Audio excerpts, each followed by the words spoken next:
복된 소식 아름다운 소리 AM 1590kHz 시카고 기독교 방송입니다.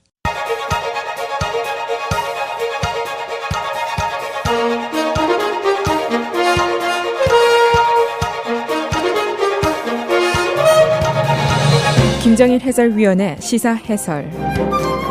세상을 넓게 봅니다. 삶의 지평이 넓어집니다.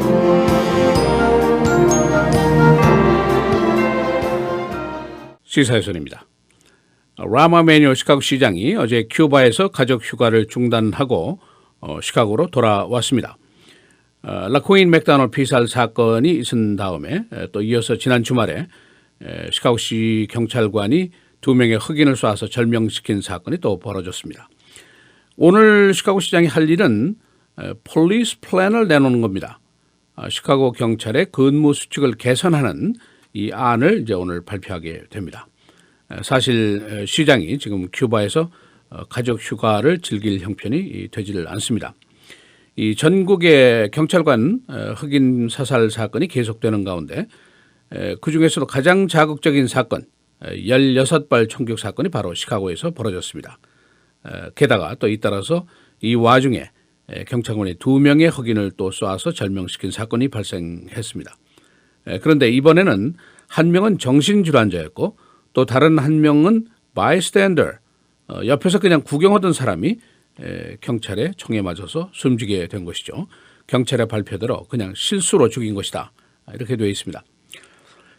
게다가 이것이 이제 단순한 그냥 경찰의 총격 사건에서 더 진화돼서 라마 에마뉴엘 시장이 그 은폐를 했다 하는 의심을 지금 받고 있고 더 나아가서는 사임 요구하는 시위가 지금 계속이 되는 그런 상황입니다. 그래서 매우 정치적인 사건으로 비화가 되어 있습니다. 시장이 오늘 오후 2시 시티홀에서 앞으로 경찰의 근무 수칙을 어떻게 개선할 것인가 이 플랜을 발표할 예정입니다. 아직까지 구체 사안이 나온 것이 별로 없습니다만은 주요 언론들이 예상하는 것은 대체로 3가지입니다. 첫째는 전 그 순찰 경찰관에게 테이저 건을 지급하는 겁니다. 전기총을 지급하는 겁니다. 두 번째는 경찰관 훈련을 강화하는 겁니다. 용의자, 범죄자하고 대결할 시에 어떻게 충돌과 긴장 상태를 완화시킬 수 있는가, 소위 경찰용어로 de-escalation, 점진적으로 사태를 진화하는 방법, 거기에 대한 것을 이제 훈련을 하겠다 그런 얘기입니다. 또 세 번째는 정신질환자, 이번 피해자 한 사람이 정신질환자인데 정신질환자하고 상대를 할 때 경찰이 어떻게 해야 되느냐, 이것도 수칙을 주고 훈련을 시키겠다. 대충 그런 3가지 얘기가 나오고 있습니다.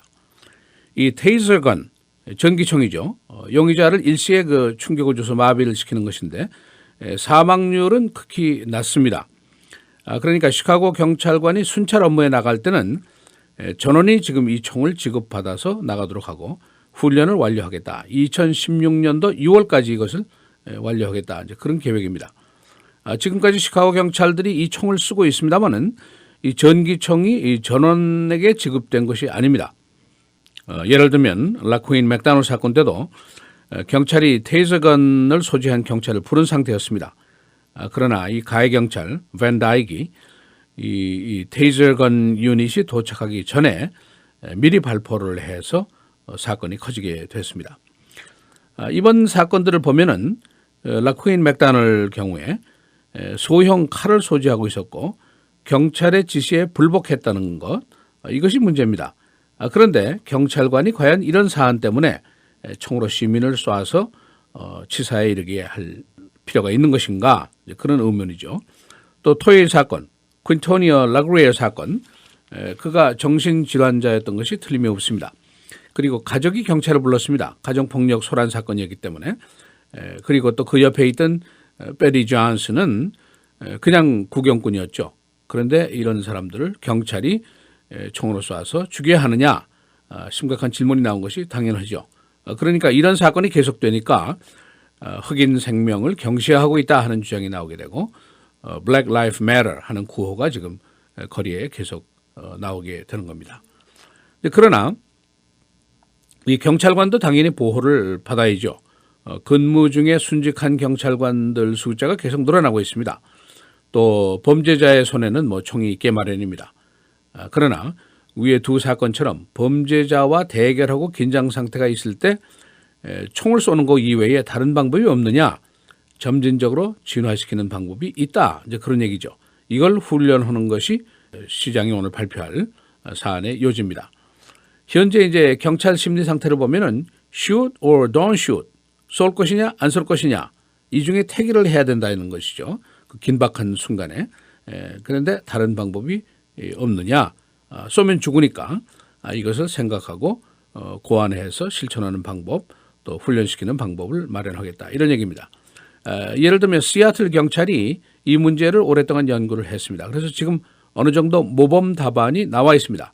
경찰관이 안전할 수 있다는 전제하에 총기를 사용하지 않고 범인을 제압하는 방법, 또 긴장을 완화시키는 방법, 이런 고안이 그 안이 나와 있습니다.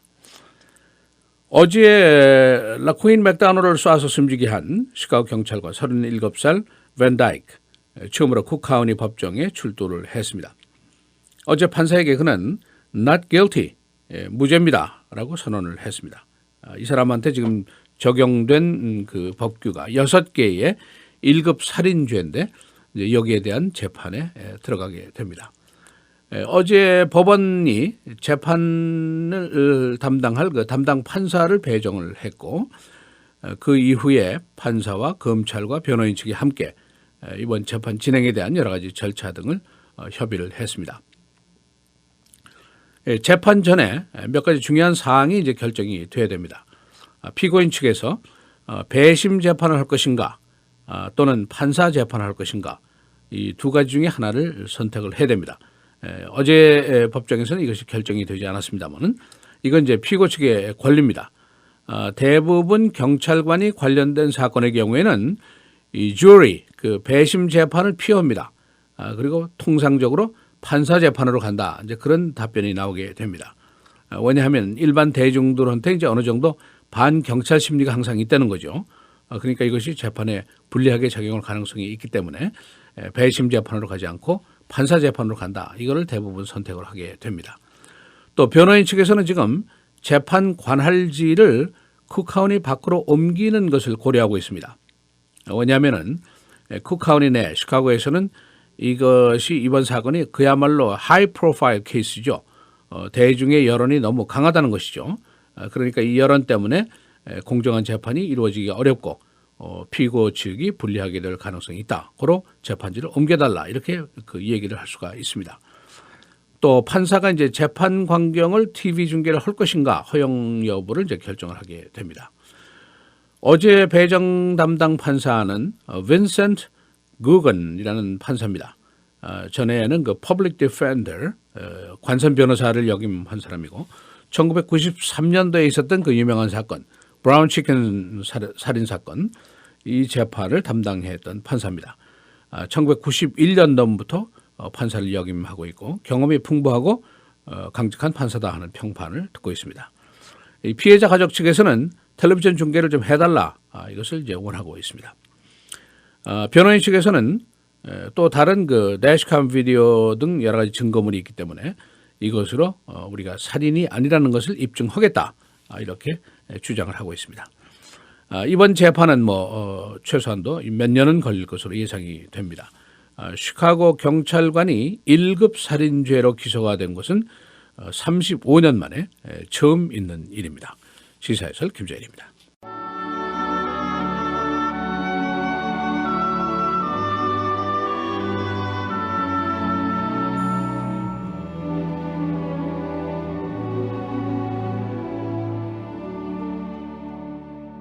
사랑하는 자여, 악한 것을 본받지 말고 선한 것을 본받으라. 선을 행하는 자는 하나님께 속하고 악을 행하는 자는 하나님을 배웁지 못하였느니라.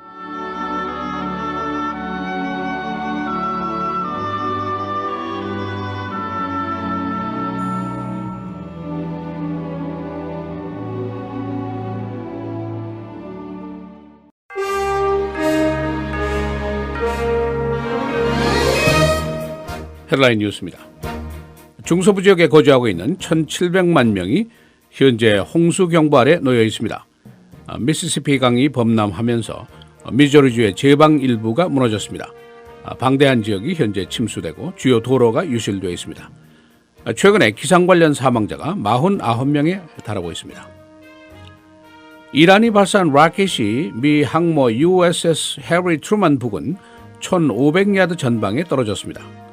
해리 트루먼은 현재 호르무즈 해협에서 위치하고 있는데 이란군이 이 해역에서 기동 훈련을 현재 하고 있습니다.